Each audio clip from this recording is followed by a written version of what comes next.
This episode of Food Psych is brought to you by FairDrop. When airlines screw up and offer huge discounts for a short period of time, FairDrop catches these hidden deals and sends them to you before they disappear, so you can fly around the world for up to 80% off. You can get 2 months of free deals only at fairdrop.com/foodpsych. That's FAREDROP.com/FOODPSYCH.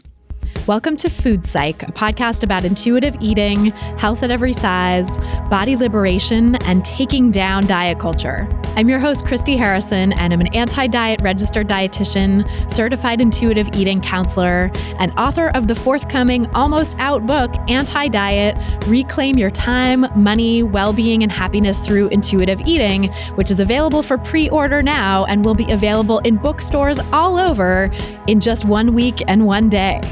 Join me here every week as I talk with interesting people from all walks of life about their relationships with food and their bodies.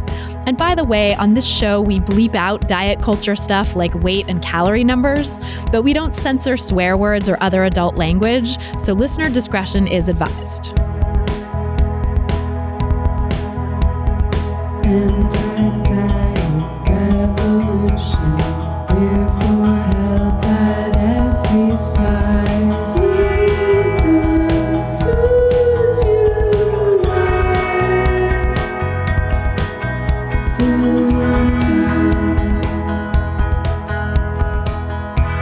Hey there, welcome to episode 218 of Food Psych. I'm your host, Christy Harrison, and today I'm talking with eating disorder therapist Stephanie Zone for the fourth in our 4-part series about how diet culture is a life thief, all about how diet culture steals our happiness and our joy. Stephanie and I also discuss the physical and emotional effects of restriction and self-blame, why dieting and disordered eating are like being in an abusive relationship, the problem with the narrative that trauma, quote unquote, causes larger body size, and so much more. I cannot wait to share this conversation with you in just a moment. It is such a good one.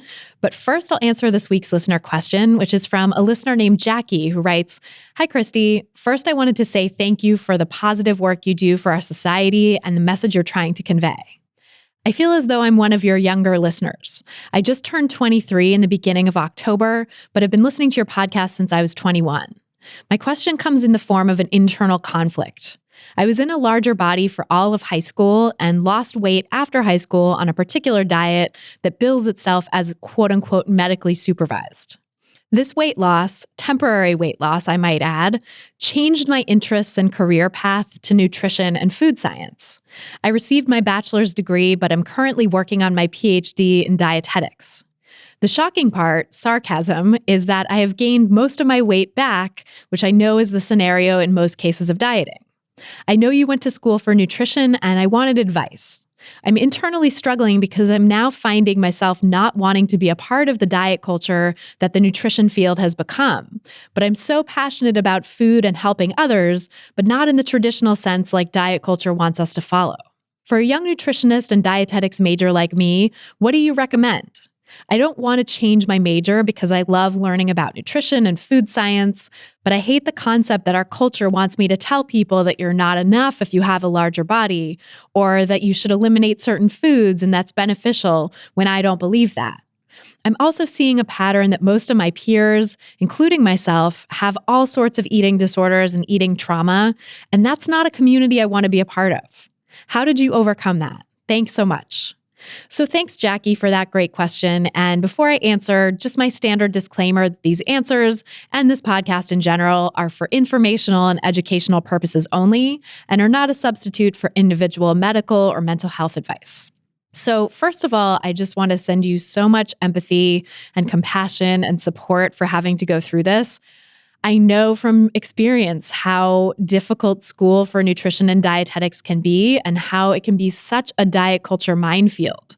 And that is doubly true when you're someone in a larger body, because the field of dietetics on the whole is really fat phobic still, which I talked about recently in episode 213 with Christina Johnson and episode 214 with Kimmy Singh. They're just a few of the many, many, many people who have gone through fat phobic experiences in training to be dietitians. So you're not alone.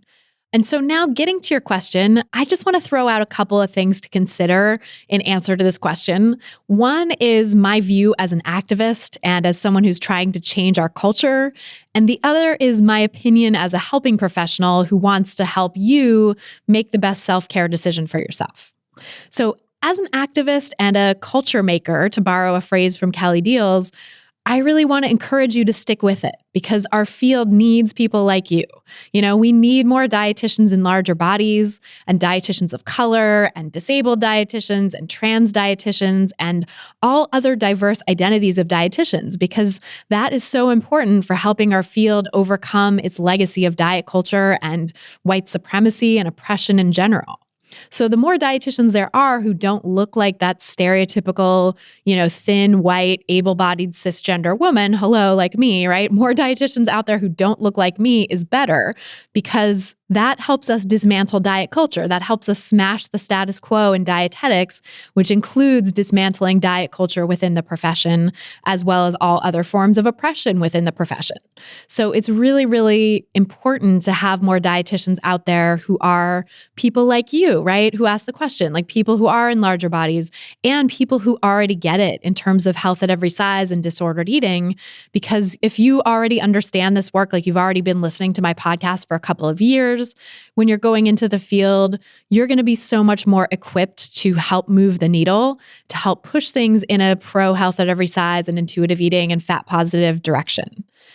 And you can absolutely have a fulfilling, wonderful career as an anti-diet dietitian, like I and so many of my guests on this show have ended up doing, even in a larger body, which I know can be harder because of the weight stigma you face in this profession. Being a dietitian in a larger body is objectively more difficult, I would say, than being a dietitian in a smaller body. And you can still blaze your own trail. You can still create your own practice and work in this anti-diet space and have lots of people coming to you, like a lot of larger body dietitians I know, because it helps people to feel seen and feel safe if they can work with someone who looks like them or who they know is going to understand, as opposed to the stereotypical thin, white, able-bodied cisgender female dietitian who, I've experienced this myself in my work. People have a hard time trusting me sometimes at first because I look like the people who've oppressed them. I look like the people who've made fun of them or who've stigmatized them for their weight or who've told them to lose weight and shame them. And so, of course, it can be difficult to open up to and trust a dietitian who is someone like me. So I think we need all of, not that everybody's going to have a hard time trusting me. And I think another aspect of thin privilege is that people will come in my door and sort of assume that I know what I'm doing or talking about because of the way I look, which is not true, right? It doesn't say anything more about my education or credentials or experience that, my body is the size it is as it does about anyone else who's in a larger body, right? Body size doesn't have anything to do with our knowledge or dedication to our work or skill level or anything like that. That's diet culture thinking that makes us think that body size is a sign of all those things. So I do want to highlight that it can be harder to be a dietitian in a larger body and to say that we need more dietitians in larger bodies to help make it more normalized, to help destigmatize it, to help move the needle on our profession as a whole and the culture as a whole. And so, from that perspective, I really think our field needs you and I would love to welcome you in. But also this other perspective, right, is that you need to think about your own self-care, which is so important. And if your studies are making your disordered eating worse and are interfering with your ability to care for yourself and to truly heal your relationship with food in your body, then that's really a problem.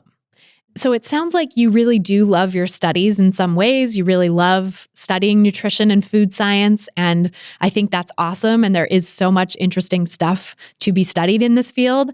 And there are some great uses for that information when you come out, when you go into the anti-diet field, right? It's actually, I would say, anti-diet myth busting and debunking of nutrition myths is a great use of nutrition information. So it sounds like you really love that stuff. It sounds like you really love the study of it, which is awesome. But that in some ways, your studies might be triggering to you too, especially in terms of the community you find yourself surrounded with. And by that, I mean the community of other students that are studying with you.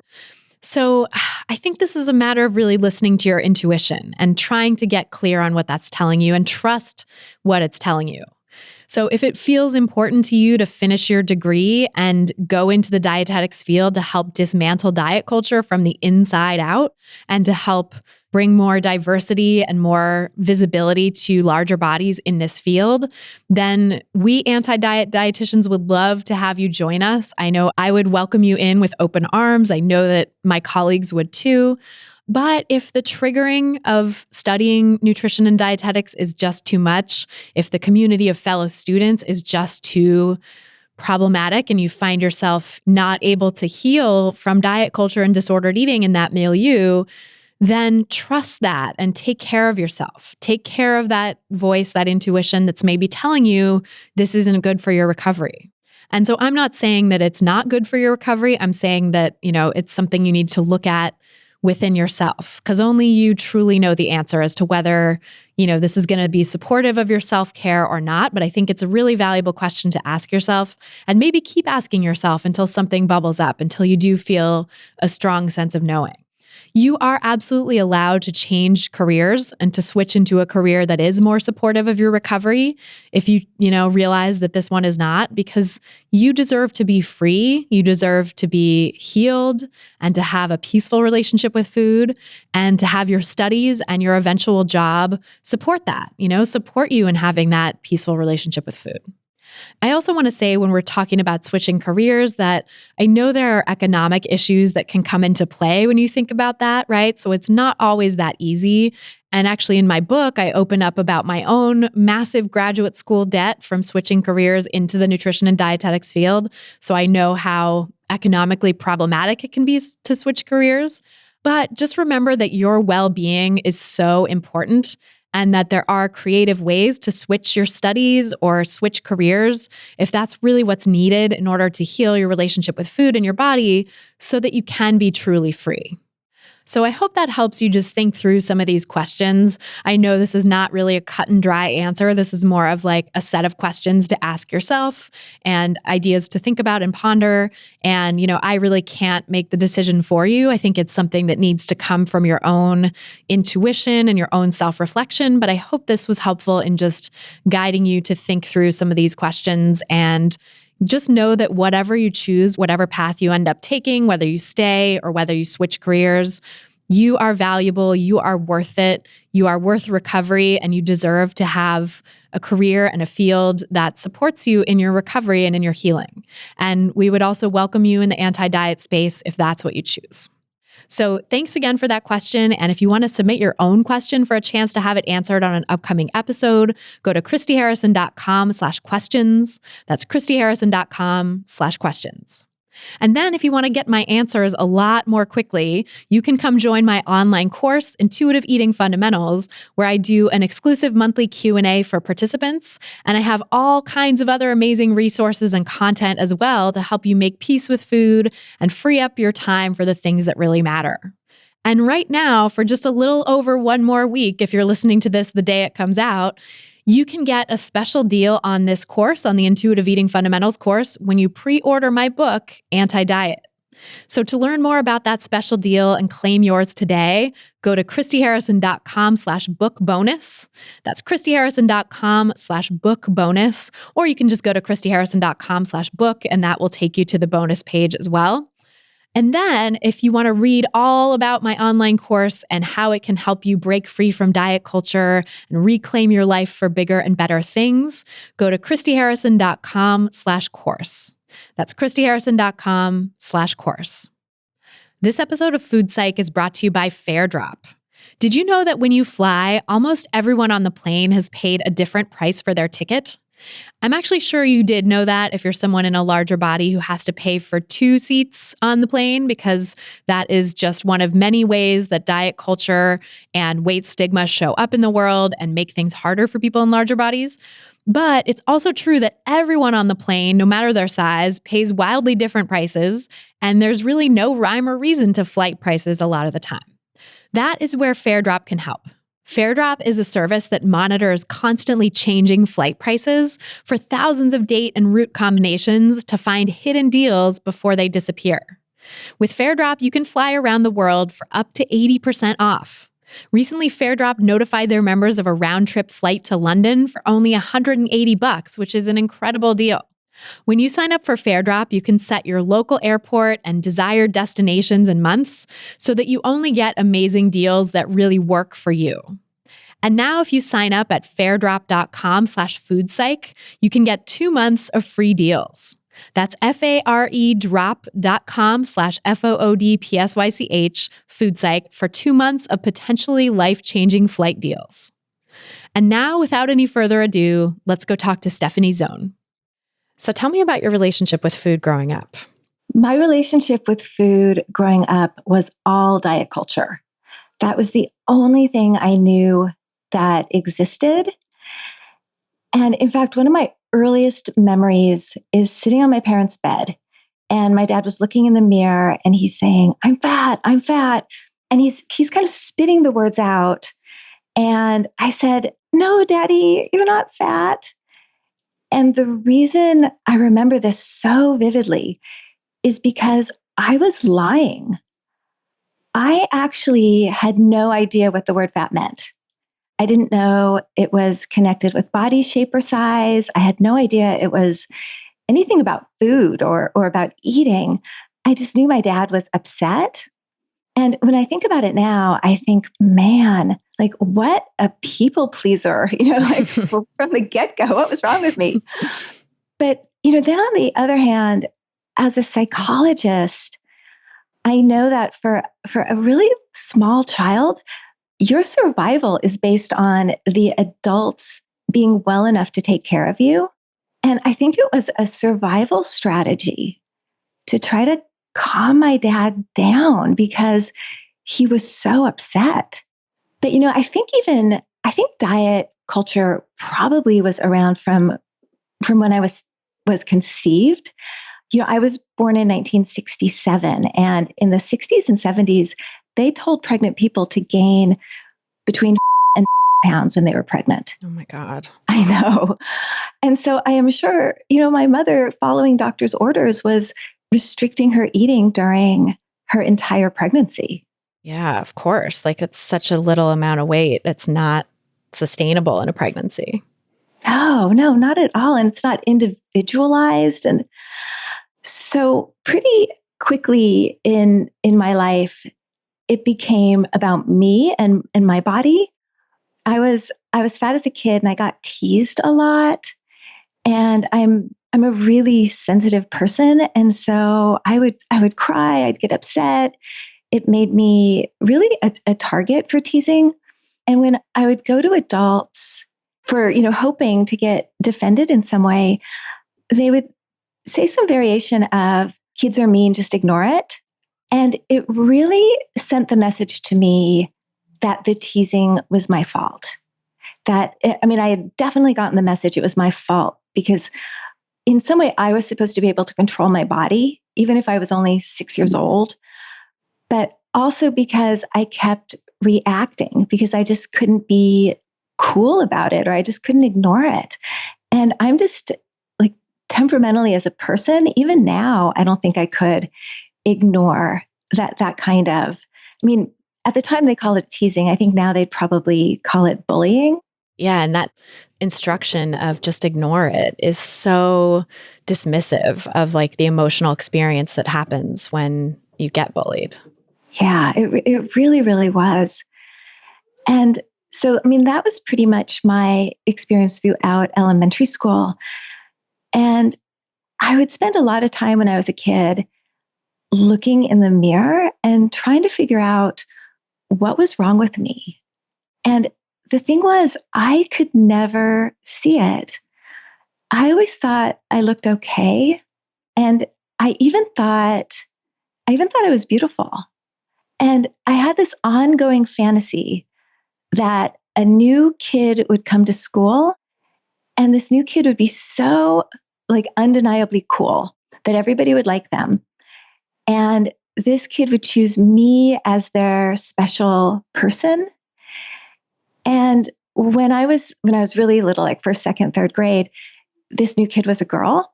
But as I got a little older, like fourth, fifth, sixth grade, this new person was a boy So there's also kind of like a romance component to my fantasy.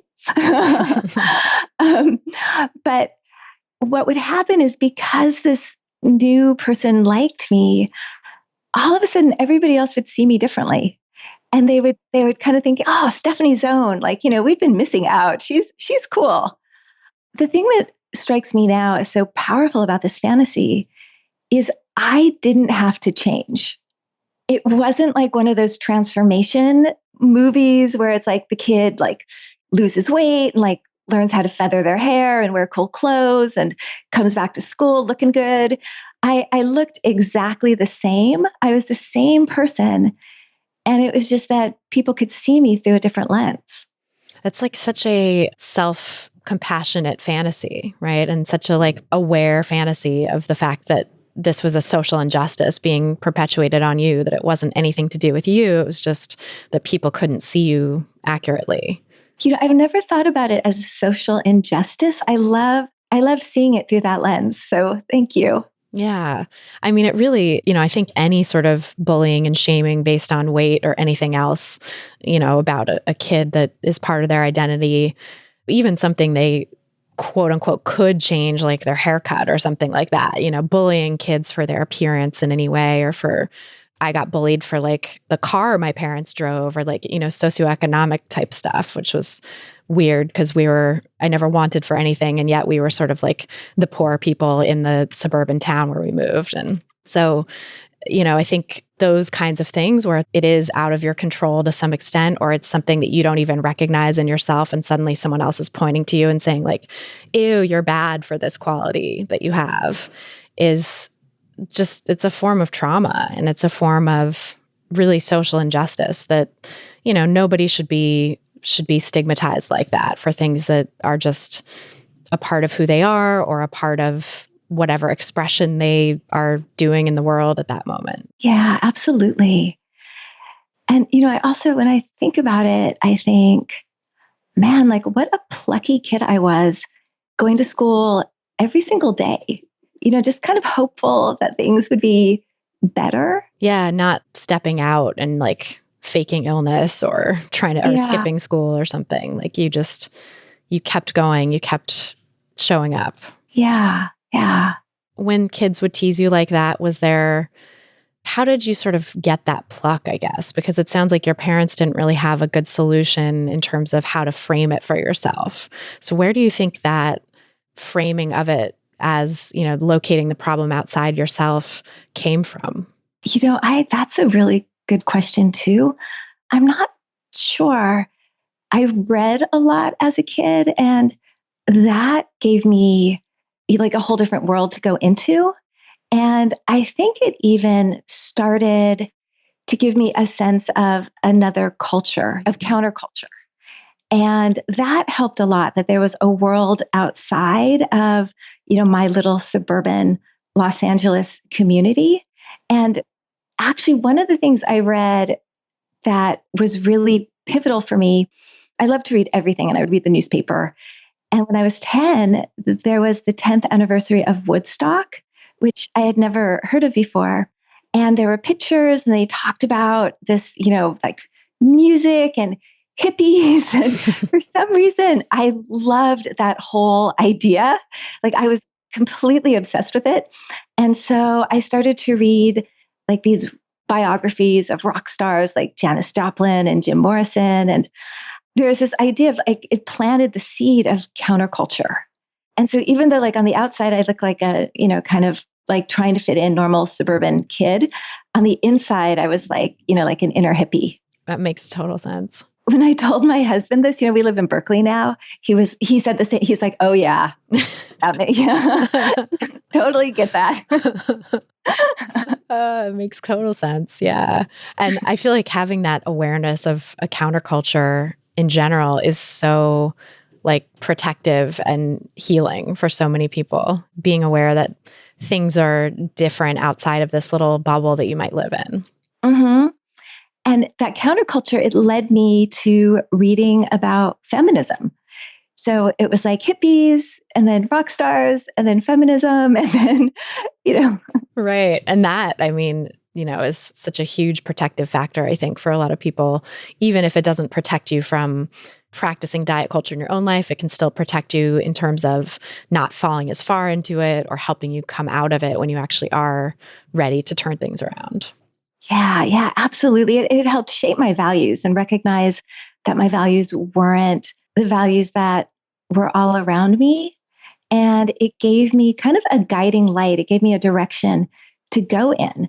And so, the idea of women being more than their bodies, there's a quote, I think it's Elizabeth Cady Stanton, I think, from like 1870, where she encourages girls to think of themselves not as adjectives, but as nouns. So it's, thinking of myself as not just what I was on the outside, as being more than that. Right. That's huge. Like the subject of your own story as opposed to an object. Yeah, absolutely. And so what was your relationship with food like then as you were being bullied and then discovering the counterculture and discovering feminism? Did that change how you related to food? Did you ever sort of fall into diet culture and dieting yourself at that point? Or Yeah. Well, in my house, it was just all diet culture. So we never had any of those fun foods like, the cereals that were on the TV commercials or things like that. So I really desired those things a lot. And when there would be a party or an event or something, something my parents did that was really, really good is they did not send me to birthday parties with my own little baggie of diet food, which I have heard, you've probably heard it too. yeah. I've heard that from so many people, and it's so traumatizing. So I could go to parties and eat the, pizza and cake and whatever. But because I didn't have it at home, it was really exciting to me and I really, really wanted it. And so that fed into this idea that I was insatiable and that being fat was my fault. And I was uncontrollable around food because of that kind of deprivation. So I did internalize the sense that it was, that I had a problem. The problem was me. I remember, sitting next to like my friends at a birthday party and they'd be kind of like picking at their cupcake and saying, "Oh, I don't even like chocolate," and I would have like eaten mine as fast as possible and basically could have eaten all of theirs too. And there was no sense of like, oh, if you're not deprived of these things, then it's not going to be so exciting. So I thought it really was my problem. And it was starting around, for me, it wasn't middle school, it was junior high. So starting the beginning of junior high, I did start to engage in like intentional weight loss strategies that were just really fucked up and I wouldn't recommend. And I also did all of the transformational stuff. I became really vigilant about what I looked like. Like I have kind of crazy curly hair. And if you have curly hair and you grew up in a straight haired family, it just makes your hair worse. So I learned how to blow dry my hair and what to wear. And I really internalized like that sense that I was okay. I kind of lost it in that vigilance. Like I felt like I had to see anything that was wrong with me before anybody else did.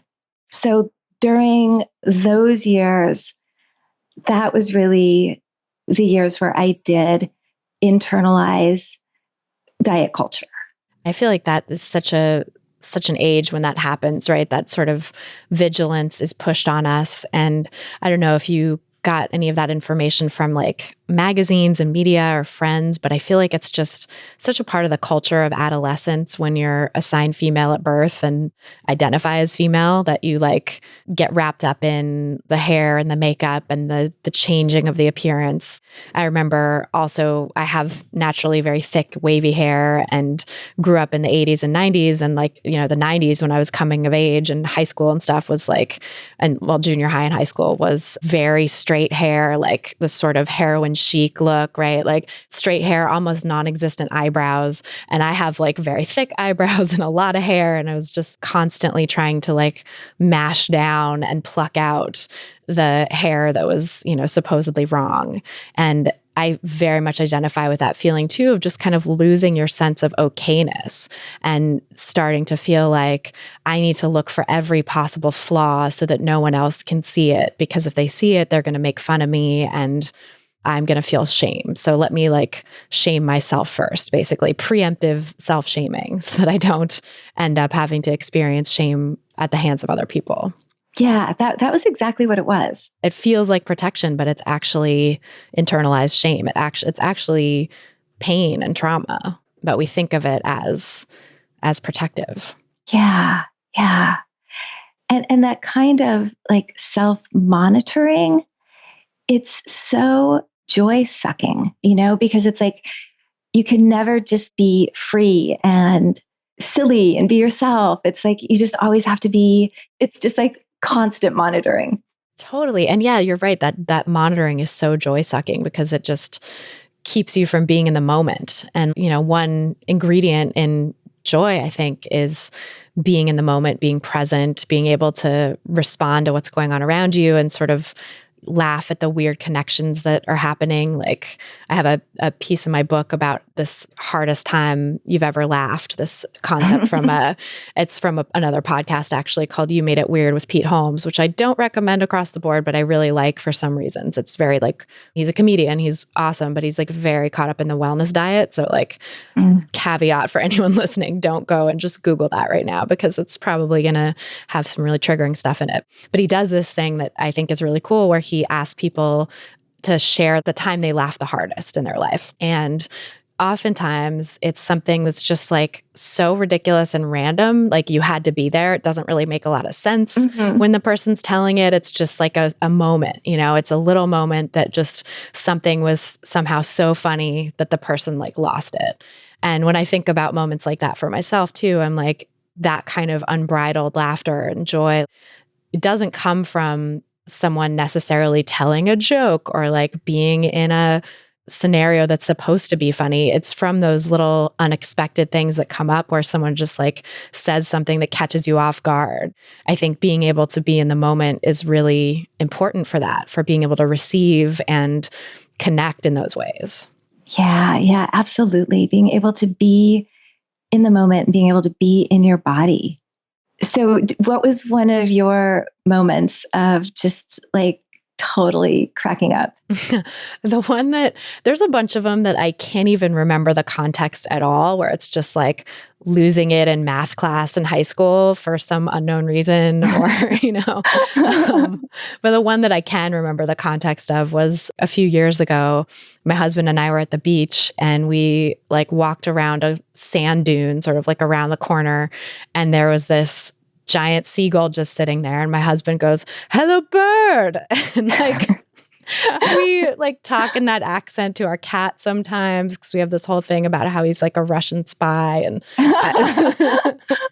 so just like him like making that connection of like the way we talk to our cat and this bird being there, it was totally unexpected. I think we were talking about something else, but it just caught me completely off guard. And I just lost it. And so, and it sort of made me realize like that type of moment is, especially because I was at the beach, right, in that context. And like in years past in my disordered eating days, and yeah, certainly probably in adolescence too, like being at the beach would have been so fraught with like, how am I looking? Is my stomach okay? Is this okay? Is that okay? Can I be seen in a bathing suit? All of these thoughts, right? And so I feel like you miss out on little opportunities like that. Like that little moment could have just totally passed me by because I could have been in a mental loop of like, oh my God, gotta like move my body in a certain way or hide this part so he doesn't see it, or so, all this stuff that just clouds out those little moments. Yeah, absolutely. Yeah, that when we're so self-conscious or self-occupied, or for people who are trauma survivors, just the amount of, just trying to keep yourself safe and not being able to let your guard down, how much that really takes away from being able to be open to the experience and experience joy. And I feel like so much of the work I do with people as a psychologist is helping them open up to joy, to kind of infuse, even in the work we do together, infusing joy into our sessions. That's interesting. What does that look like? I think in some ways it can come up naturally because, as you said, it's like these unscripted, joy moments that just happens. And so being open to it, kind of setting the foundation. So part of the foundation is setting a foundation of safety and of trust and respect so people can be open to it, where people know that they can be safe. I mean, definitely especially when I run groups, there can be people kind of playing off of each other, or just in individual therapy, just playing off of, me and the person that I'm with. So that's a good question. I don't even know exactly how it happens. I just know it is an important part of the work that I do. Yeah. And that goes back to what I was saying too about those hardest time you laughed moments where it's like, it doesn't really make any sense. It's hard to even think of the context or like what exactly is said, but you kind of just know it when you feel it and it just comes upon you. You stumble into it. Yeah. So I'm curious about, I want to hear your hardest time you've laughed story, but I also want to hear how you got from that place of being caught up in diet culture and adolescence to who you are now and the work that you do now. So if there's any moment of joy that maybe you were able to recapture also from doing that work. Gosh, I feel like there are so many different moments of joy. One moment of joy that comes to mind that isn't like a totally like laughing kind of moment, but just a moment where I was just in my body and I could really feel it, was one of the first times I went away with my husband. And we went to Carmel and we walked along the beach and we just had just a really wonderful day together. And then I was taking a bath just by myself and I put a washcloth on my chest and I just realized, oh my God, I am just so happy. Like this is one of the happiest moments of my life right now. And yeah, that sort of relaxed, like safe feeling, it sounds like was probably part of the context of that too. Yeah. And I mean, for me, I think it was really hard. One, it took a long time and I went through a lot. I had a lot of therapy. And, as a psychologist, I really believe in therapy and I think it was so helpful for me. And my initial adult life was pretty difficult. And I made lots and lots of mistakes and kind of like fucked up a lot of things. And it took a long time to get to a point where I felt good about where I was and about who I was and was able to really be in a good relationship with a really good person. So I think that was a moment where it was all kind of coming together. I very much identify with that. Feeling like it's hard one to feel good and to be in a good relationship with a good person. I also had many bad relationships in the past and, feel like I had to go through a lot of therapy and a lot of self-reflection and a lot of, time off of dating and stuff to get to the point where I could actually choose someone and be with someone who is emotionally whole or emotionally giving and warm and kind and just good for me. Yeah, good for you. Thanks. Good for you too. Yeah. I'm glad we got to this point. I mean, it takes a lot. And I acknowledge the privilege in that too, because therapy is such a privilege for a lot of people. I feel like it's not always affordable or to find the right therapist. Even if you have therapy covered by insurance, it can be a real slog to try to find the right therapist and someone who's a good fit and helpful for you and all of that. And then I think also just having the time and the ability to like the resilience, I guess, to get back out there and, have gone through trauma, but be able to have the tools and the resources to continue going forward, even with that trauma history. Yeah, absolutely.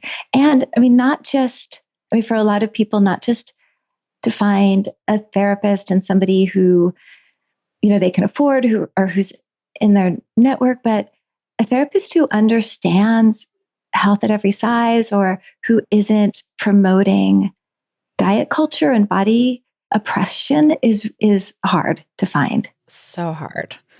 Yeah, I feel like I'm glad that now we have such a great network of health at every size therapists to recommend. And I have like a list that I made of people who've been on the podcast who are therapists working in this field or dietitians working in this field or doctors. But I feel like when people just sort of stumble into it on their own or try to find a therapist through their insurance network, it's such a roll of the dice and often ends up in, especially for people in larger bodies too, often ends up in, a situation where a therapist will re-traumatize the person by recommending like Weight Watchers or Overeaters Anonymous with a particularly strict food plan, because there are certain OA groups I've heard that are better, but in general, I think it's a really problematic thing to recommend. And so therapists will just like recommend these things that are intended to be helpful, but actually exacerbate weight stigma by saying, you're right, the problem is you, and here's how to fix it. Yeah. Oh my gosh. Yeah, absolutely. So I did a continuing education workshop. I teach at a graduate school for psychologists, for people who are getting their doctorate. And I gave a continuing ed workshop on fat stigma and health at every size. And so I was so happy to be able to do that. And it went really well. And so I'm going to be able to, do it again and hopefully do it many, many times to be able to start spreading that message out.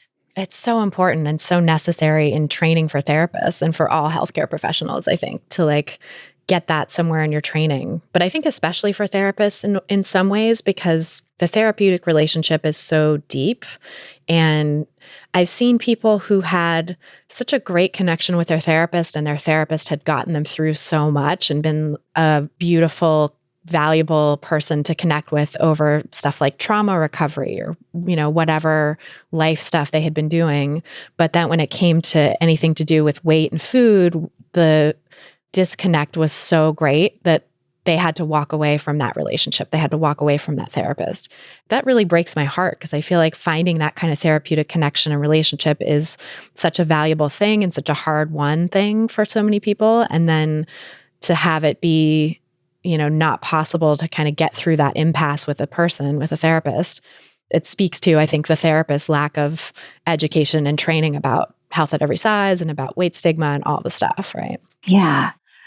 I'm really happy that it's getting more well known, and just that there's so much more recognition of health at every size. And, the idea that, something I've heard you say on the podcast frequently is you can't tell anything about someone's health or their health behaviors by looking at their body or by their weight or body size. And you really also can't make any assumptions about someone's emotional health or well-being by looking at their body. So I think there can be almost like, if somebody's in a larger body, blaming them and telling them that they should change. Or this assumption like, oh, this is a person who's had all this trauma and, it's the trauma that's caused. And the reality is that weight falls along a bell-shaped curve, just like every other measurable human characteristic. And so, most people are kind of somewhere in that middle area. And then there's going to be a group of people who are, a standard deviation more or less. And even if we all were raised on the Garden of Eden and had the exact perfect amount of food, the optimal amount of exercise, there would still be people who would be very, very fat and some people who are very, very skinny. That's just our normal, beautiful, human, sexy variation that we all come in. And so not making assumptions about someone's emotional or psychological health based on their body. And I think that's a really interesting aspect of psychotherapy and the sort of historical ideas about body size that are now meeting up with the modern health at every size, understanding of body size. Because I think I spoke with Isabel Fox and Duke about this maybe. I want to say I've talked about it on the podcast before and I can't remember exactly who it was, but I think it was her, because we were talking about Susie Orbach's book, Fat is a Feminist Issue, and like how influential that narrative was, which, you know, at the time when it was written, we didn't have the health at every size science and research showing that weight loss isn't effective and that diets really don't work in the long run for 95 to 98% of people, and that body diversity is natural and beautiful and should be celebrated and all the stuff, right? It's like that book painted weight gain as like a reaction to trauma and a form of protection. And I feel like that narrative got pushed out into the field of psychology so widely that it created so much stigma. It created this false notion, like you said, of like, if someone's in a larger body, then clearly it's because of trauma. And like the corollary, which I think is also in Susie Orbach's book, that's like, if you heal the trauma, your body size will quote unquote naturally go down, right? You'll just release the weight, quote unquote, is like a term that I see a lot of people with this philosophy using. And the problem with that is it's just not borne out by science on how bodies work. And it also just really stigmatizes bodies for their natural inherent diversity.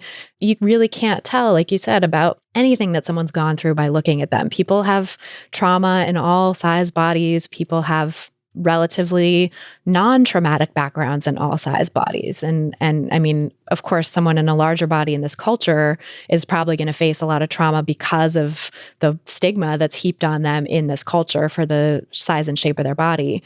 But it doesn't mean that the trauma caused them to be in a larger body. Yeah, absolutely. I absolutely agree with that. And it's just so frustrating that narrative is still out there now in pop psychology, where it's, you know, just sort of taken as a given rather than seeing that, yeah, we live in a culture that really traumatizes people in larger bodies. And we live in a culture that really doesn't do a good job of helping people process trauma in general. And so a lot of people are walking around really traumatized, but that doesn't mean that the weight is some sort of like, you know, that you can unlock the mysteries of weight loss by healing from trauma. Yeah. Well, and I strongly believe that the experience of having an eating disorder is really traumatic. Just not getting enough food and blaming yourself for diets not working, or, I mean, just restrictive eating is traumatizing. That's so important and so needs to be said, because I think people think of it as their own fault, right? We were talking a little bit off mic about this, about like the ways that people are inculcated in diet culture to think that everything to do with their quote unquote failure to control their eating is them and their responsibility, instead of seeing it as a part of what diet culture does to us, what deprivation does to us.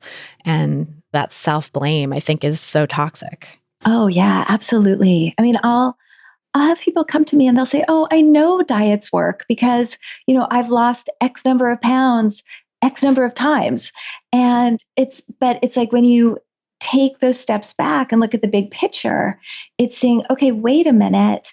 It might quote unquote work for the short term, but then our bodies, they don't want us to starve. And so there's all of these mechanisms that come into place that are like, no, this is not, you know, our body's not going to let us stay in this starving state.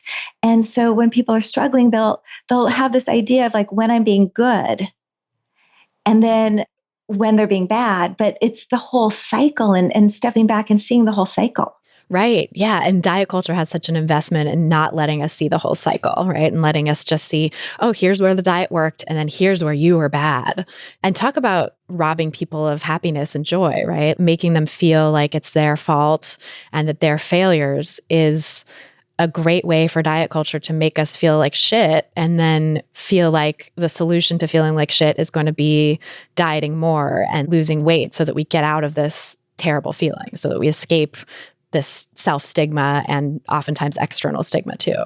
Yeah, absolutely. So I have this great example of how food restriction, how dieting affects us with my dogs. So I don't know if this will be like a little aside or not, but I have two dogs, and my older dog, when she was about 12, and her name's Eleanor, we decided we would get a puppy to help keep her like spry and running around and stuff like that.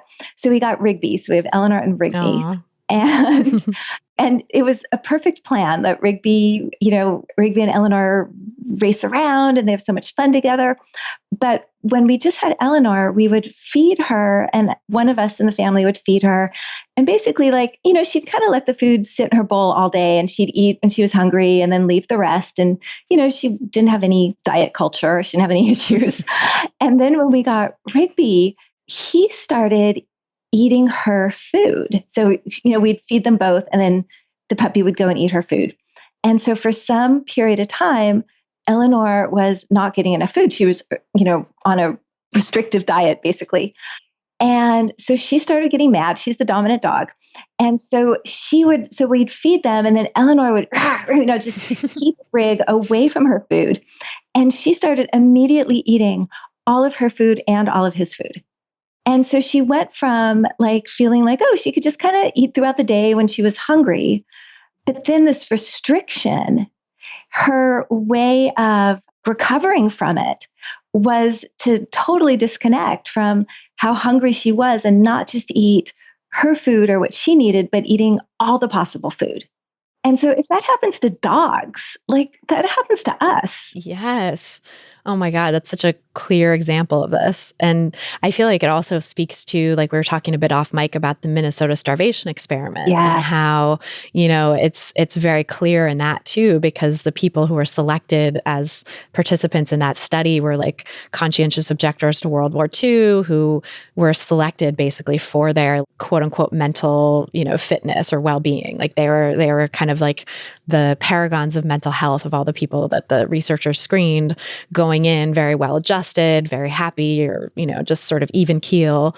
And then the restriction started, the quote unquote semi-starvation, which is nothing semi about it. It was starvation. Although semi compared to the diets that women, especially women, are encouraged to go on now, right. Liquids for, the medically supervised, or even Weight Watchers. I mean, the Minnesota experiment, I think they got calories a day, which was way too little for them, but more than what women get when they're dieting. So sorry to interrupt you, but no, so true. It's a very generous diet today that they would give people that. And when you see them go on this quote unquote semi-starvation diet, the effects on their mental health are so profound, physical health too, all of it, right? But especially I think the mental well-being part is just a very stark contrast. People end up hoarding food and binging and having all these behaviors, but also just kind of going off the rails mentally. One guy had a psychotic break, right? And ended up in the hospital. And he tried to chop his fingers off to get out of it. Yeah. Horrifying. They became depressed and anxious and they didn't want to socialize. They isolated. They lost their sex drive. They didn't want to have conjugal visits with, they were all assumed to be heterosexual, but they had, some of them had girlfriends that they were meeting with and they decided they didn't want to do that anymore. They were also hoarding gum and coffee. There's some, I forgot the exact number, but it was they had to limit them to cups of coffee a day or something insane like that. That's wild. Yeah, these guys became totally miserable, but they knew who to blame. They blame the experimenters and they were fuck this experiment, this sucks. Versus when people go on diets and they blame themselves. So true. So that totally distills any possibility of having joy. It just completely shuts you down, which makes sense because if your body doesn't have any fuel to squander, then it wants you to be as shut down as possible. Yeah, that's so interesting too to think about because, there's all these ways that your body physiologically shuts down when it doesn't have enough fuel coming in, right? That your body temperature goes down, your hair and your nails get dry, your reproductive system shuts down, all of that stuff. But also at the emotional level too, it's too energy taxing to be happy and have fun or to not feel like depression seems like kind of a turning down of the thermostat too. Yeah, absolutely. And the mental health effects, I feel like we see that so starkly in this experiment or in the situation with your dogs, right? Mental and behavioral effects. But when you talk to people in therapy and sort of hear from them what their experience is with dieting, What is the flavor of the self-blame? Like, how do people frame it to themselves, how they're feeling? One thing is that for the people who started restricting their eating at a really young age, their idea of themselves is that they're anxious and depressed. And so they don't link it to the fact that they've been restricting their eating or then, well, and what I tend to see over the life cycle is, this is a little bit of an aside, is that it's the same person who maybe around 11, 12, 13, they start to restrict their eating and they might be diagnosed with anorexia. And then that same person, as they get a little older into adolescence and they start experimenting with drugs and alcohol and sex, and they often start binging and purging then. And then as they become adults, they might not be purging anymore or as much. And sometimes they even have gone into recovery for drug and alcohol use and they're binging. So it's the same person and there's the same underlying stuff going on, but the eating disorder looks different through the person's life cycle.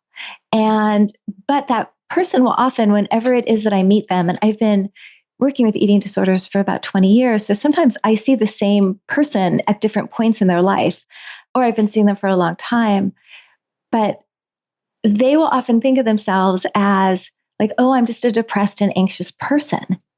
And if they start to change their eating, when they start to listen to their body more and eat more when they're hungry and start to let themselves feel satisfied, all of a sudden there can be this revolution where they're like, oh, wait a minute. Like, I'm not depressed. I'm not anxious. Like, I want to, I want to do things like, and they can feel this sense of happiness and joyfulness that they haven't felt since, pre-adolescence, since maybe before they started to restrict their eating. It's so fascinating because it's really makes it so clear the mind-body connection, right? And the way that like adequate nourishment, having enough food and feeling safe and secure with food affects your mental well-being too in ways that you don't even see. And again, we have like diet culture has such an investment in not letting us see that I think it gets buried for us, that connection. Yeah. Yeah. I mean, I think diet culture and eating disorders is so sneaky. And so it finds all of these ways to, it's like an abusive relationship where it kind of seduces you. It like entices you in with kind of compliments about like how like great your life will be or how great you'll look. And then it just like slams you with insults. That's interesting. It does have that sort of two-faced aspect to it. Yeah. And like when all the promises it made don't come true, rather than blaming it gets you to blame yourself. It like chips away at your self-esteem so that you'll feel like you're the problem, you're the failure. Yeah. Yeah, absolutely. And it's like, you just didn't do what I said. You just didn't do enough. Or that, for people who, if their weight keeps dropping, there's kind of this like, okay, more pounds, like, okay, I don't have, all the happiness and love and like all those things I want, more pounds. Like you just keep weighing less. And, it's not there. Like you're not going to get it from that. Right. It's never enough. Whatever number of pounds you lose is never enough to give you all the things, all the false promises, basically, because they're false promises they can't actually be delivered on. And so it doesn't matter how much weight you lose, it's never going to be enough to deliver on those things. Yeah. And it's stealing all of your other sources of joy and happiness. And so eating disorders are isolating you from people because other people are going to notice if you're not eating, or, social events are around eating, or you're just feeling too exhausted to eat, or you have to go out and go running instead. At some point you're not able to concentrate as well or do as well in school or at work, or it's driving you to such perfectionism that it's like the slave driver in all these other ways. So the things in life that really would be joyful are being robbed from you. Right. Any source of relaxation or connection is getting taken away. And I feel like too, when you mentioned like the isolation from people in your life, I see that a lot too, and definitely felt it for myself when I was struggling, like this idea that, if someone calls you out, then you have to choose between your eating disorder and them, basically. And it usually, like, I think oftentimes when people are really in it, whether it's a diagnosed eating disorder, disordered eating, and chronic dieting, like, it has the same effect, I think, where people end up protecting the behavior, protecting the disordered eating at the expense of the relationship oftentimes. Oh, yeah. Yeah, absolutely.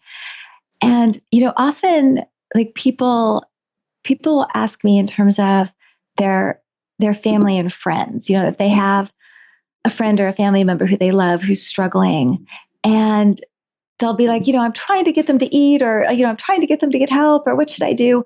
And what I often recommend is, what I say is, you can never really be, you shouldn't even try to be the therapist for someone that you love, for a friend or a family member. And it's just important to stay connected, because any connection is anti-eating disorder. Going to a movie with somebody is anti-eating disorder. Staying in someone's life is a loving presence. And so, once maybe you've said once to them that you're really worried, after that, to drop it and just stay connected. And then hopefully maybe there'll be those opportunities of having some, experiencing some joy with that person, and that person remembering that there is a world, that there's life outside of their eating disorder. Yeah, because that's kind of a lifeline, right? That connection to the world outside. You need to be able to see that life is possible, happiness, connection, joy, like presence is possible outside of the eating disorder, so that when you start the process of recovery, you have that hope and that sort of like guiding force in the distance to look to. And it's not just like it's the eating disorder or nothing. I'm just going to, fall out into this abyss of nothingness if I let go of my eating disorder. Yeah, yeah. Which is very much like if there's somebody you love who's in an abusive relationship, that just because abusive relationships intentionally isolate you. And so, yeah, giving them a sense that they're not isolated and they actually do have people to connect with outside of this abusive partner is really important. Yeah. But I think something that you said, backing up, I don't even remember how long ago you said about, you're talking about junior high and about being surrounded with people who are feeling and thinking the same way. And so when it comes to diet culture and eating disorders, and certainly it was this way when I was growing up, that it seemed like all of my friends, it wasn't that all of my friends had grown up and gotten teased and were fat kids.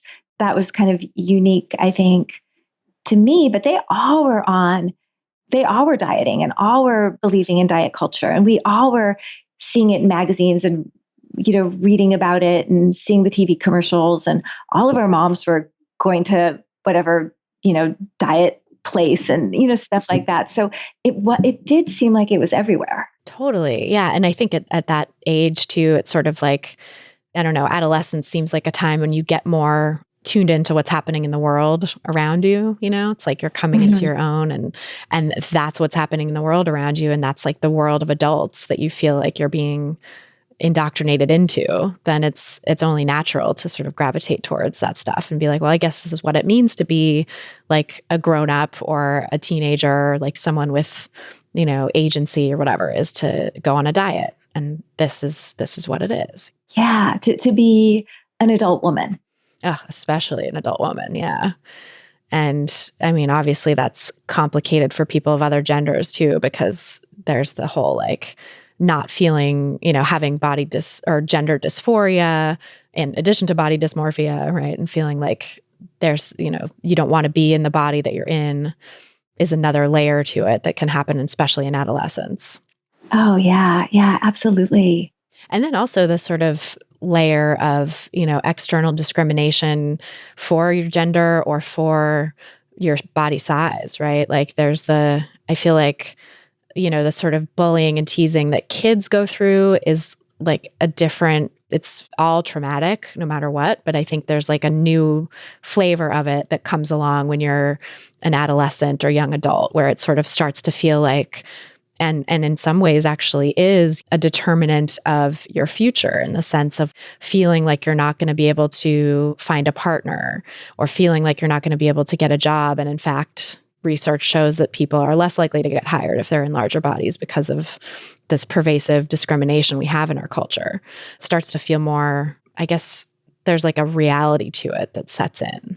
I have actually very strong opinions about the whole getting a partner thing, because, I've been working with people with eating disorders for over 20 years, and I've seen the whole gamut of, all different types of people of all different shapes and sizes. And, I'm privy to people talk about their relationships. And the best relationships that I have seen are often the relationships of people in larger bodies. And some of the worst relationships I've seen are people who are in a like cultural sense, check all the boxes in terms of, how they look. And even people who are like models and, actresses and professional cheerleaders and, like stuff like that, that they have some of the worst relationships that I've seen. And I think it has to do with objectification. If a relationship is based on object value, based on like being a good object, then the relationship is on pretty shaky ground. And relationships that are based on, certainly attraction, but full circle attraction, for who this person truly is, and mutual respect and caring. And it's when it's not about like, oh, this is like an object I can show off, that those are really the happiest and the long-lasting relationships that I see. So in some ways, it's a good like sorting mechanism, to like not, like looking in this way that our culture says, oh, you have to look this way to get love. It's like actually not looking that way might actually be a little bit more helpful. That's so interesting. And I spoke with Krista Niles. I don't know if you know her, but she's like a relationship therapist and dating coach. And she's actually also based in the Bay Area.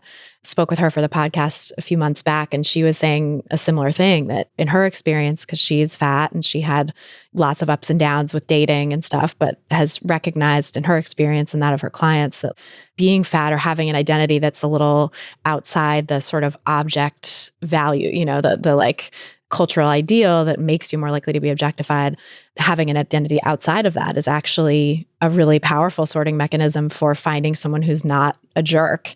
And that in her view, like, finding like, she was like, people who match up with the cultural ideal for beauty often, especially women that she was working with, often attract narcissists, that there's, a much greater likelihood of being sort of preyed upon by narcissists because you have that object value. So I think that's really interesting that the struggles are different when you have different identities. And that doesn't mean that it's not still a struggle, that people don't still feel like they can't find a partner when they're in a larger body, or maybe have traumatic experiences where someone did body shame them in an intimate relationship, and that is horrible. But also that, it's actually possible, and there's so much hope for finding a relationship that's not like that in the body that you have now without having to lose any weight. Yeah. I think in that podcast, wasn't it also something like there was a statistic switch where I think how you thought it was maybe that only 20% of men are attracted to like women in larger bodies, but she said, oh no, it was 20% aren't, and 80% had said like they'd be cool with it, or, sure, or yes, something like that. Yeah. And she said that she even had, because I had gotten that statistic from her before, and she said she was like misreading the research because the way that it was, it was like basically 20% strongly prefer, I think it was, like people in larger bodies, and then 20% strongly prefer people in smaller bodies, and the rest kind of don't care, or the rest are like open to anything. And so, when you take the 20% that strongly prefer plus the 60% that are open to anything, it's a much bigger pool of people than you might think that are open. And I think this was like specifically in hetero cis men. So it was like, it's a larger percentage of cis hetero men than you might think are open to dating a woman in a larger body. And of course, that's complicated by so many factors too. Like there's racism that can be at play and sizeism even within people who they'll accept dating a plus size person to a point or whatever. But I think it is still overall, I think, a much more hopeful picture than we're led to believe in diet culture and in society. Because we're led to believe that like everyone is in that like heinous 20% that's like, no, I will only date, a supermodel. And like those people suck, but also not everyone is like that. Yeah. Yeah. It's kind of cool to realize that. And I will say too, like when I was trying my hardest, I fit the cultural norm, I think, in a lot of ways anyway. But when I was really trying to like shape myself into that mold and, lose weight and be like the thinnest I could possibly be and, pluck my eyebrows and dye my hair and all of the stuff. Not that those things, can't also be parts of like self-expression, but for me, they were very much parts of self-abnegation. When I was doing all that stuff to try to fit into that cultural norm, I had the worst relationships I've had in my life. Like I've never been more emotionally abused and even physically abused in a couple of instances than when I was in that place. And I think it, speaks to the self-image that puts you in a place of feeling like you need to change yourself and need to do all this stuff to fit the cultural ideal and be worthy, is the same sort of mindset that tells you like you only deserve this, or you have to accept what you can get, or it's hard out there, so like be grateful for what you have. Yeah. Oh, I'm so sorry. Thank you. I mean, I'm like 5.5, 6 years out from it now. So I feel like I'm finally able to like talk about it in a way that's not triggering, and to feel like I actually just had this experience probably 6 or 8 months ago so my husband is wonderful, and it's the first like really healthy relationship that I've had. I've had a few on and off, but the first one that I've had that I was really invested in, because my pattern historically was always to be like really gravitate towards the jerks. And then the guys who treated me well, I was always ambivalent about. And I was the one kind of questioning the relationship. This is the first relationship where I'm like, I'm all in. I love this person and he loves me and he's good.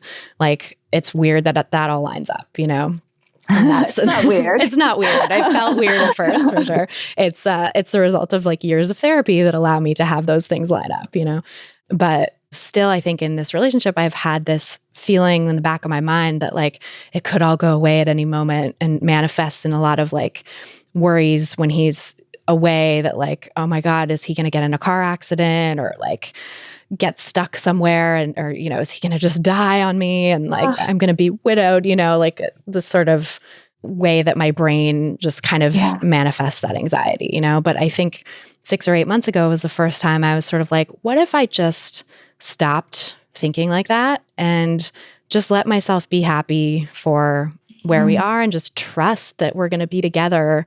Just allow myself to entertain the possibility that we will like die together in each other's arms when we're 100. What would that feel like, And so I can go into that sometimes, and it's just like such a deeper feeling of safety. And then sometimes I still have those moments where I'm like, oh my God, is he okay? It's raining and he's driving or whatever. And I feel like I also have come a long way in the sense of like, I don't text him a million times when that happens and like externalize that fear. But I know it's there. Yeah. Oh, I would have dreams that I cheated on my husband. And then I would wake up and just be so relieved. Just like, oh, thank God I didn't ruin it. Like I haven't destroyed it. That was just a dream. Thank God. Oh, I've had that too, actually, those dreams. It's funny. We have so much like trust and openness. And in the dream, I would be like, okay, either I can't tell him, and then there's this wall between us, and that's going to ruin everything. Or I tell him and then he'll know, and that will ruin everything. And then waking up and being like, oh, it was a dream. Thank God. Totally. Oh my God. All the ways that our brains are like, you're not safe, right? And just try to like bring back in that anxiety. I think for me, and I think this goes way back to just how I felt as a kid, I think I've had this incredible sense of shame and having to hide certain things about myself. And before I got into the relationship with my husband, I tried to do a lot of soul searching about what I had done wrong in previous relationships. And I mean, the easiest thing in a relationship is to be like, oh, it was the other person. Like I just chose wrong.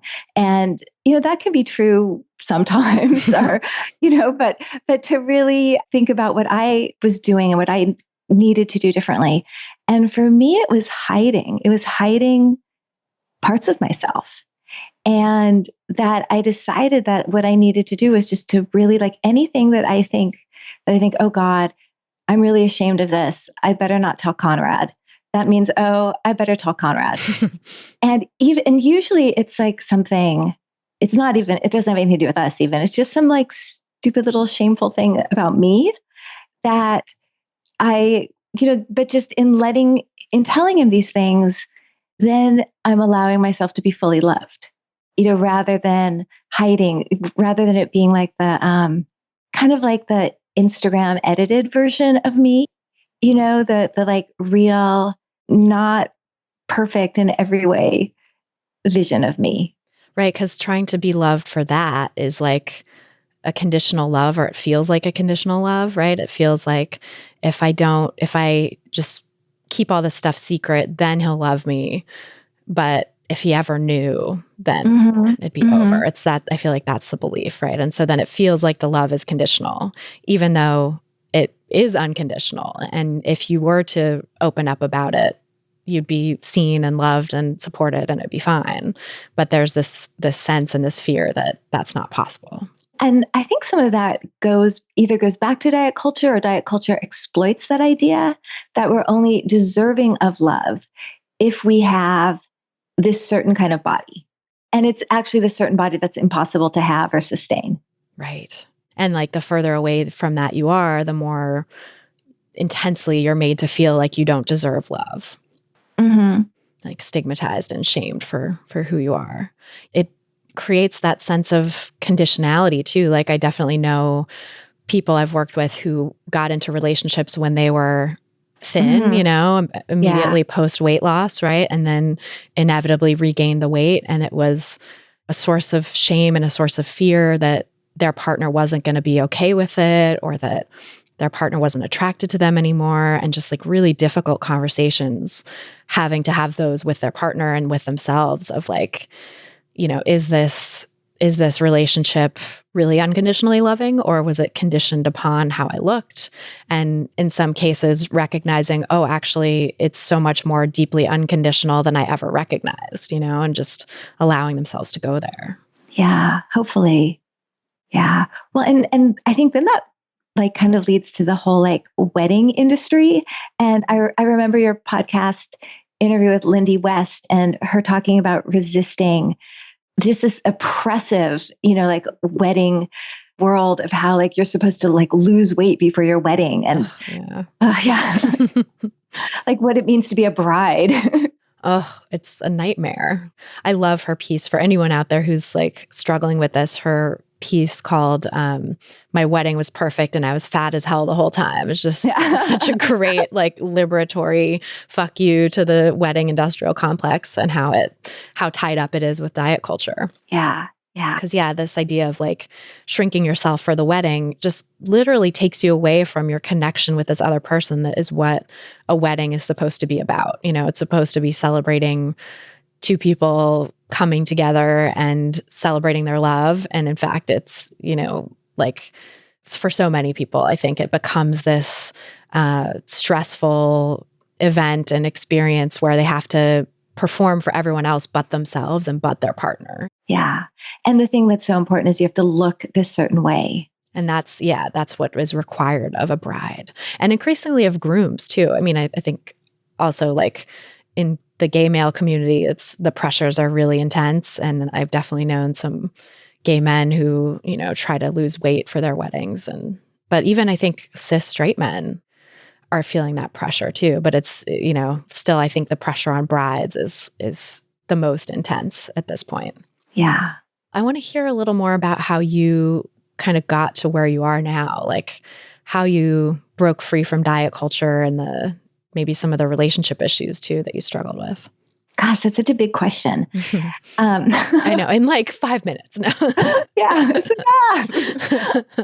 Okay, so where I am now, how I got to where I am now, I started out my career as I was a lawyer. I went to law school at UCLA, and I knew pretty quickly that I really didn't want to be a lawyer. And the only thing I really liked about it was I would do things like homeless legal aid, I would volunteer places, and I loved working with and connecting with people. And so that it made me realize, okay, I need to, just like as fast as possible, stop being a lawyer and go back to school to be a psychologist. And also, when I was a lawyer, it was 1991, 1992. It was during the Anita Hill, Clarence Thomas. And there was also this Kennedy rape trial going on. And I remember how the lawyers would talk about women in general and about those things that were in the news. And it just felt so awful. It felt so hostile. And so when I went back to school to be a psychologist, I definitely wanted to do something with feminism. And I definitely wanted to work in some way with eating disorders. So I knew that for sure. And my dissertation, all those years back, was on feminism as a determinant, feminism having a protective effect for eating disorders and body image satisfaction. So awesome. Yeah. So it was really what I always wanted to work with. And I definitely feel like it's reinforced my own recovery and my own sense of who I want to be in the world. I mean, there's so much privilege in being able to choose the work you do and being lucky enough to do that and being able to choose to do work that really reflects my values. And so over the years that I've been a psychologist, it's felt like kind of like water over rocks in terms of changing me for the better, with my own healing in all of my relationships and including my relationship with my body. When I'm working with people, I have such a sense of like hopefulness for them, and I can really see their strengths. And that's actually helped me even more so see mine and hold that kind of same hopefulness for myself as I've gotten older and gone through my life. And I love what's happening now with the whole health at every size movement and how it's exploded. And I feel like I also get so much inspiration from you and from people in your generation who are doing what you're doing, who are, really creating the social justice component of it and just exploding the health at every size message and also making it fun. So, creating like babe camps and cool, Instagram accounts and really amazing YouTube videos that are both really funny and also really powerful. I think one of the first inspirations along those lines was Marilyn Wan's book Fatso. So FAT exclamation point SO question mark. And that book was huge for me. I was right when I was starting to teach a class at City College in San Francisco called Psychology of Eating, Food, and Weight. And so I read the book. This was like before I was on the internet. And I called Marilyn up just out of the blue and said, would you come guest lecture in my class? And she's like, yes. And she came in every single class I taught every semester for like 15 years. She came into every class. Yeah, wow. She was amazing. And people still come up to me and they'll remember the lecture that she gave was so life-changing. And then at that same time, also, Lindo Bacon was there, also at City College. And when I left City College, Lindo took over the class and made it like 1,000 times better, and added all of the social justice stuff from Body Respect and, just how this whole movement has been building on itself. And in class, Marilyn would say that quote by Gandhi, which is something like, first they ignore you, then they laugh at you, then they fight you, and then you win. And I feel like that's what's happening. Yes, I totally feel that. I feel like they're fighting us now. Yes, we've gotten to that point. It's like we're powerful enough that now they're fighting. And especially, the $70 billion diet industry, they don't want diet culture to be challenged. No, they don't want to go down without a fight. It's a lot of money they stand to lose. Yeah, absolutely. But it's really inspiring and just so cool how you've done this work for so long and seen these changes and are part of the shift, and that it is like this momentum building. It really feels like a snowball effect where people have been doing this for long enough and more people coming on board that we are an army, and we're each, to use Kelly Deals' metaphor, she talks about taking your place at the wall being like cis hetero patriarchy, white supremacy, diet culture, all of it, right? And like we're taking our place at the wall and chipping away. And there's just so many of us now that there really are cracks in the wall, but then the people on the other side of the wall are like, no, you stay out. Yeah. Wow. I feel like that analogy just speaks to so much about what's going on right now in our world. Yeah, the wall. Yeah. And like the idea of like build the wall is really sort of building back up that wall of racism, that wall of xenophobia, but also sort of in a larger sense, like that wall of just bigotry in general. And then there's those of us on the other side trying to tear it down. Yeah. Oh my God. I could talk to you forever. This is like such a great conversation, and I hope we can have part 2 someday and maybe in person. Oh my gosh, I would love that. I would absolutely love that, both. Yes. Oh, amazing. Well, tell us where people can find you and learn more about your work. I have a website. It is drstephaniezone.com. So drstephanieZone.com. And that's really the main place that I am. I'm not like, this is my first public thing. So, other than teaching classes and giving continuing ed workshops, stuff like that. Yeah. And that's all like very public, but in person. This is more internet based. So I feel very honored. Thank you for being the first, doing my podcast as your first internet appearance. Oh my gosh, thank you. I am so honored. This is really kind of a dream come true. Aw, thank you so much. That means a lot. Well, thank you. So that's our show. Thanks again so much to Stephanie Zone for joining us on this episode, and thanks to you for listening. This episode was brought to you by my forthcoming book, Anti-Diet: Reclaim Your Time, Money, Well-Being, and Happiness Through Intuitive Eating, which is available for pre-order now at christyharrison.com/book. That's christyharrison.com/book. And for only about one week and one day, if you're listening to this on the day it comes out, you can get some awesome exclusive bonuses when you pre-order the book. Just go to christyharrison.com/book for more details. If you've gotten something out of this podcast, please help us reach more people who need to hear the anti-diet message, because who doesn't in diet culture, by sharing this episode and subscribing to the pod on Apple Podcasts or your favorite podcast platform. You can see all the places to subscribe at christyharrison.com/subscribe. That's christyharrison.com/subscribe. You can also leave a nice rating and review for the podcast in your provider of choice, which is another way to help new listeners discover the show and is always so appreciated. If you're looking for some practical tips to help you get started on the anti-diet path, grab my free audio guide, 7 Simple Strategies for Finding Peace and Freedom with Food. Just go to christyharrison.com/strategies to get it. That's christyharrison.com/strategies. To get full show notes from this episode, including all the resources we discussed, plus a full transcript, head over to christyharrison.com/218. That's christyharrison.com/218. And to get the transcript, just scroll down to the bottom of the page and enter your email address.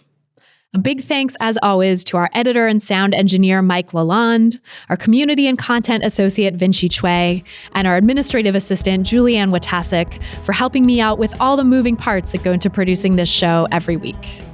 Our album art was photographed by Abby Moore Photography and designed by Meredith Noble, and our theme song was written and performed by Carolyn Pennypacker Riggs. Thanks again for listening, and until next time, stay psyched.